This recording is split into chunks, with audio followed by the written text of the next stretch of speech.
Washington Post has done a really great piece on the number of potentially undocumented immigrants that are currently working for Donald Trump. Now, Donald Trump's camp completely denies this. However, the Washington Post did a little bit of an investigation. They found some really great information.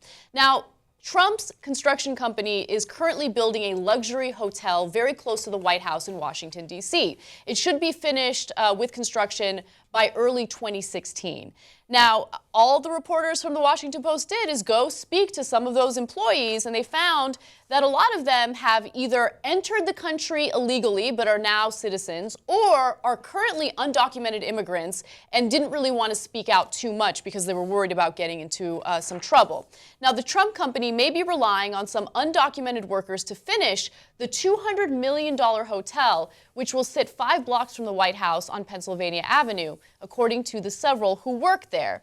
So they interviewed a bunch of people, interviews with about 15 laborers helping renovate the Old Post Office Pavilion revealed that many of them had crossed the U.S.-Mexico border illegally before they eventually settled in the Washington region to build new lives.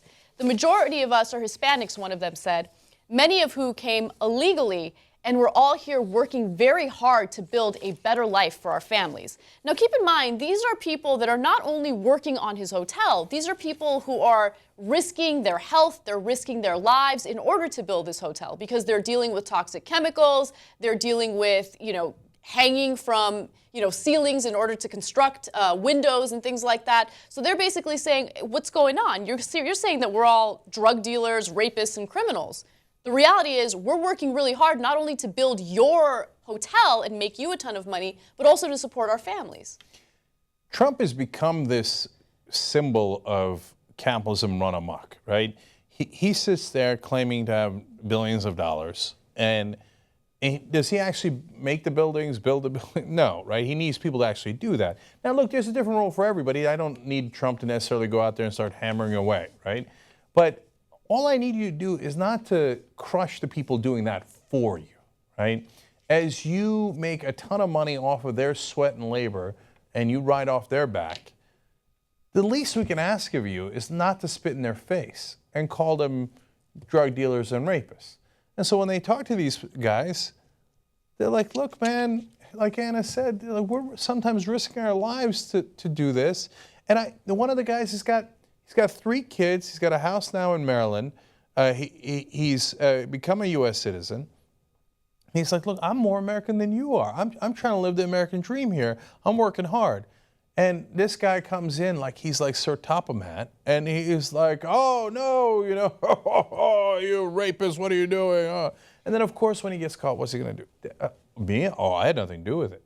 Of course. We'll get to that, too. By the way, there's a powerful quote from the article that I want to read, but before I get to that, regarding the rape comment that Donald Trump said, is he aware that women who are crossing the border illegally have been raped by our own Border Patrol agents? Is he aware of that? He's not aware of anything. He's not aware of anything. I mean, and I haven't heard anyone else bring this up. There were 2 Border Patrol agents that were actually investigated and charged because of their wrongdoing. And there are women who have to take, birth control pills and things like that because they know they risk getting raped, not only by people that are smuggling them into the country, but also by Border Patrol agents. I mean, when you want to talk about rape, really?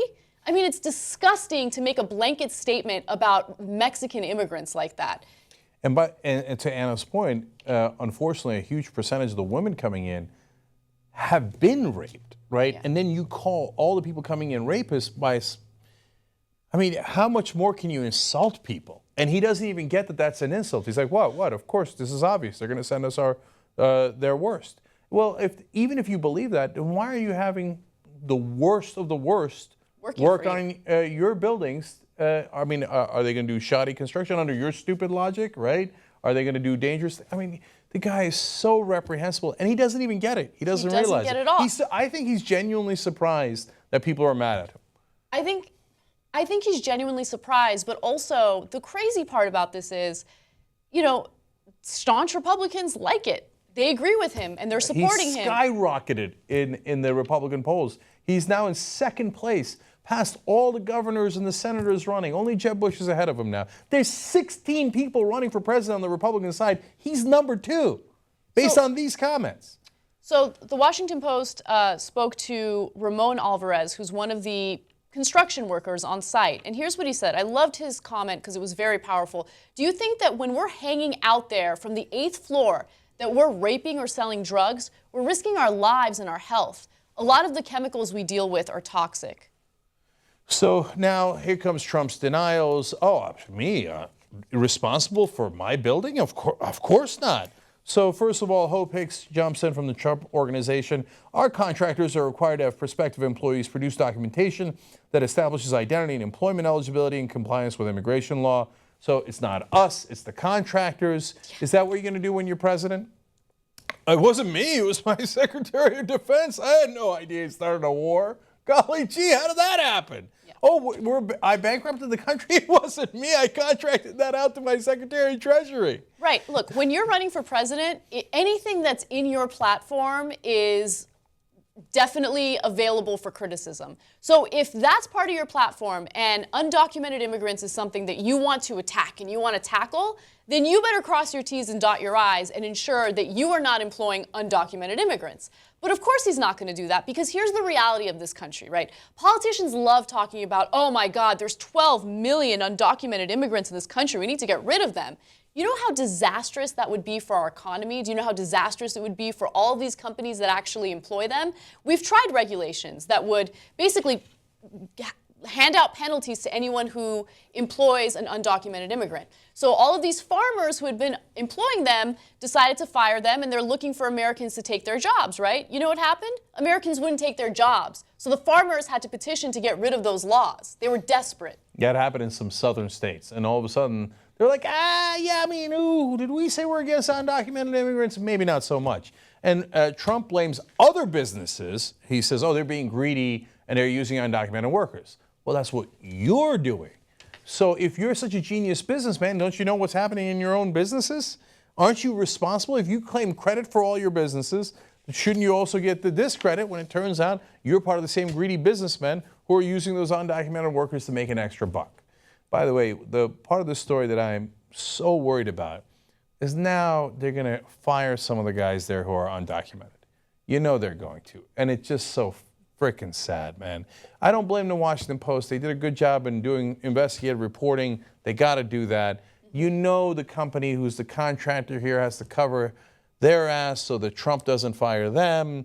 So they're going to have to go and fire all the undocumented guys there. Not all the guys are undocumented. Most of them are now citizens for different reasons, including asylum, because they ran away from civil wars happening in their own countries. But now, unfortunately, this is going to cost a lot of people their jobs. Yeah, especially because even if they're here legally, they spoke to the press and they gave their first and last name. And no, to be fair, the undocumented guys did not give their first and last name, but it doesn't matter. Yeah. Right now, they're in mid-firing, I guarantee it. They're going to go in there, they're going to try to ferret it out, and they're going to say it's fixed afterwards. And then they're just going to go on to the next project where they hire more undocumented workers and pretend there's no problem. Like they didn't know. Of course they know. Of course they fucking know. But now they'll try to cover their ass. It's sick. So the guys who are going to get hurt from it, unfortunately, the guys who were busting their ass there in the first place.